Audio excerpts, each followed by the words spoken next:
हिंदी कक्षा 3 भाषा भारती पाठ 3 अकबर और बीरबल भाग 2। बच्चों, भाग 1 में हमने जाना था कि बादशाह अकबर जो थे वो भारत में बादशाह थे और उनका भारत में शासन था और उनके दरबार में 9 मुख्यमंत्री थे, जिनमें से एक मुख्यमंत्री जो थे वो थे बीरबल। बीरबल जो थे वो बहुत ही नेक, बुद्धिमान और हाजिर जवाबी थे।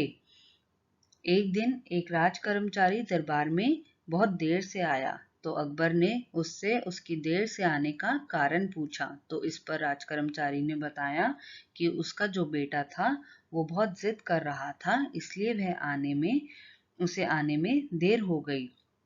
तो अकबर ने बोला कि यह भी कोई देर से आने का कारण है, जाओ हम तुम्हें नौकरी से हटाते हैं।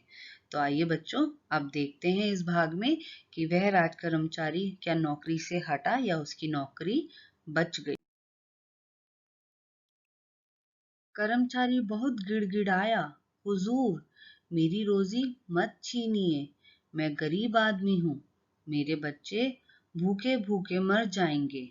तो जो कर्मचारी था वो बहुत गिड़गिड़ाया अकबर के आगे कि महाराज मुझे बख्श दीजिए, मेरी रोजी मत छीनिए, मेरे बहुत छोटे छोटे बच्चे हैं, वह भूखे मर जाएंगे।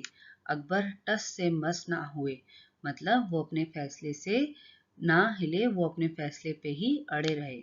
उस समय बीरबल भी दरबार में उपस्थित थे और जब यह सब कुछ चल रहा था तो बीरबल भी उस दिन दरबार में थे।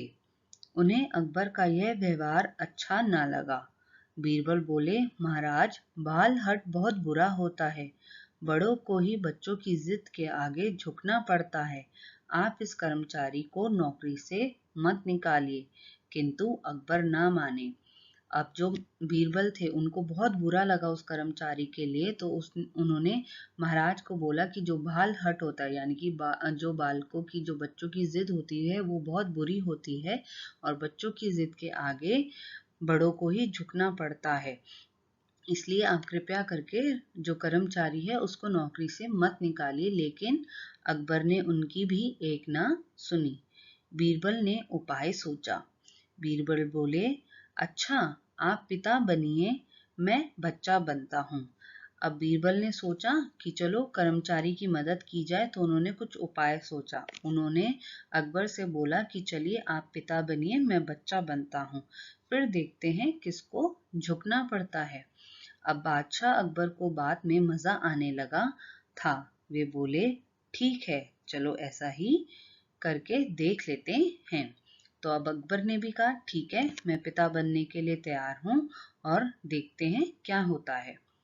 बीरबल बच्चे का अभिनय करने लगे और हाथ पैर पटकते हुए बोले, मैं मिट्टी का एक लोटा लूंगा। अब जब बीरबल बच्चे बन गए तो वो बच्चे का अभिनय करने लग गए और जिस प्रकार बच्चे हाथ पैर पटकते हैं जब उनको कोई चीज नहीं मिलती है, तो वह उसी प्रकार वह भी हाथ पैर पटकने लगे और बोलने लगे कि मुझे एक मिट्टी का लोटा चाहिए। लोटा मंगवाना कठिन काम नहीं था।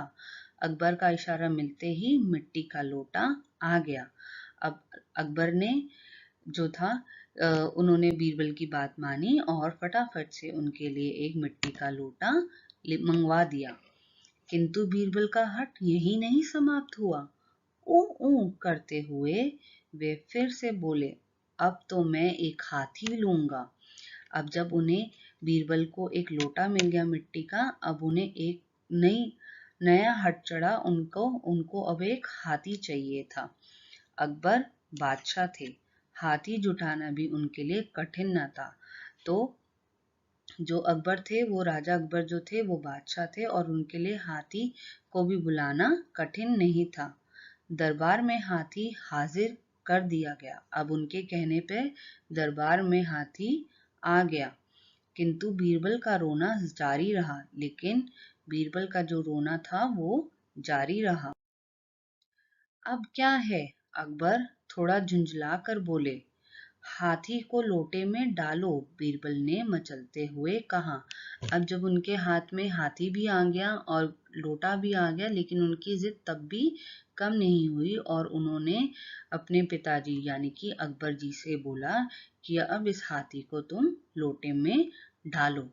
अकबर ने बीरबल को समझाने की बहुत कोशिश की, लेकिन वे कुछ भी सुनने को तैयार ना थे। एक ही रट लगाए रहे, हाथी को लोटे में डालो, ए हाथी को लोटे में डालो।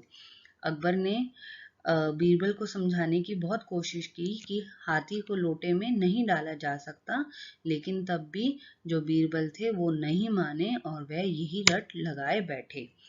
अंत में अकबर को कहना पड़ा, अच्छा बीरबल, हमने अपनी हार स्वीकार कर ली है, कर्मचारी को फिर से नौकरी पर रखते हैं।